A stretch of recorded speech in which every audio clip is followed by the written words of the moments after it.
It's the dead of night on August 8, 1963. A heavily loaded Royal Mail train is tearing through the pitch-black English countryside, making its routine overnight run from Glasgow to London. Within a matter of hours, over 2.5 tons of cash will simply vanish, and the thieves will pull it off without firing a single gunshot. While most heists failed during the ambush, the Great Train Robbery was undone because the escape succeeded too well. The crew executed a plan so precise that their own success created the trail that caught them. Intercepting a moving locomotive is an engineering problem.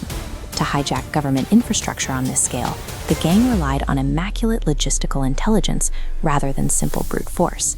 That intelligence came to a London-based criminal named Bruce Reynolds. He was the mastermind, who spent months assembling a crew of over 15 specialists, specifically to target this route.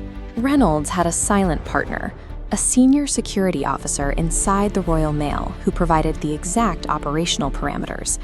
He revealed the high-value packages were loaded into a specific reserve carriage, designated M3024M. This older unit lacked the security alarms of the newer fleet. This chart shows the typical cash payload compared to the night of the heist.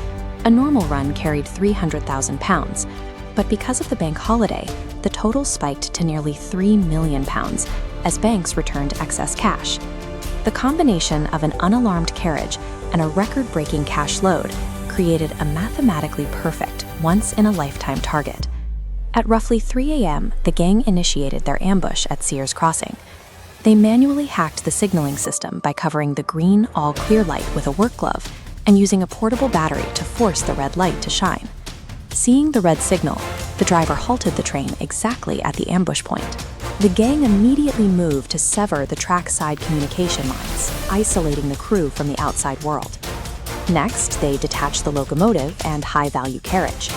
Their plan? Drive this isolated section 1 kilometer down the track to Bridego Bridge, where getaway trucks waited. Here, they hit a major friction point. The replacement driver panicked. He'd never operated this modern diesel engine before. To keep the operation moving, the gang turned back to the original driver, Jack Mills. When he resisted, one of the robbers struck him over the head with an iron rod, leaving him severely injured and forcing him to drive the train the final distance. This unplanned assault was the first crack in their logic. They had injected unpredictable human violence into a plan that was designed to be a victimless technical heist. At Bridego Bridge, the gang faced a daunting physical deadline. They had to move 128 sacks of small bills, weighing a total of 2.5 tons, in under 15 minutes. They formed a human chain, throwing heavy sacks out the carriage doors and down the vertical drop of the railway embankment to the road below. At the bottom, they loaded 120 of the sacks into a waiting Austin Lodestar truck. With the millions secured, the gang fled into the night. As they departed, a robber gave the tied-up train crew a final order: don't move for 30 minutes. This single instruction was a tactical disaster. By specifying a 30-minute window, the robbers handed the police the exact mathematical variable needed to calculate their potential escape radius. The gang reached their hideout at Leatherslade Farm, roughly 43 kilometers from the bridge. Safe for the moment, they began dividing the 2.5 million pounds, with each member receiving about 150,000 pounds. In a display of extreme confidence, the robbers spent their first hours playing Monopoly, using the actual stolen cash instead of the game's paper money. This map shows how that confidence turned into terror. While listening to police radios, the gang realized Scotland Yard had used the 30-minute threat to draw a 50-kilometer search ring around the bridge. Fearing they were already inside the dragnet, the gang panicked. They shifted their departure from Sunday to Friday and paid an accomplice to burn the farmhouse down to destroy any evidence.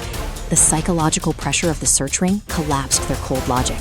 Fearing the police were closing in, they abandoned their original exit strategy and fled early, creating the final opportunity for their own capture. In the final betrayal, the accomplice took the gang's money, but fled without ever lighting the fire, leaving the hideout completely intact for the investigators. A tip from a suspicious neighbor led police straight to the farm. Inside, they found discarded mailbags and the yellow-painted getaway truck the gang had tried to hide. The ultimate forensic breakthrough came from the Monopoly board itself.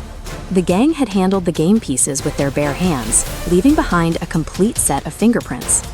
Those prints matched known criminal records, leading to the rapid arrest of 14 gang members. The heist also claimed a human cost. Driver Jack Mills never fully recovered from the assault at the tracks and passed away 7 years later. The Great Train Robbery proves that you can engineer a perfect hack of infrastructure and security, but you can never engineer out the unpredictability of human flaw.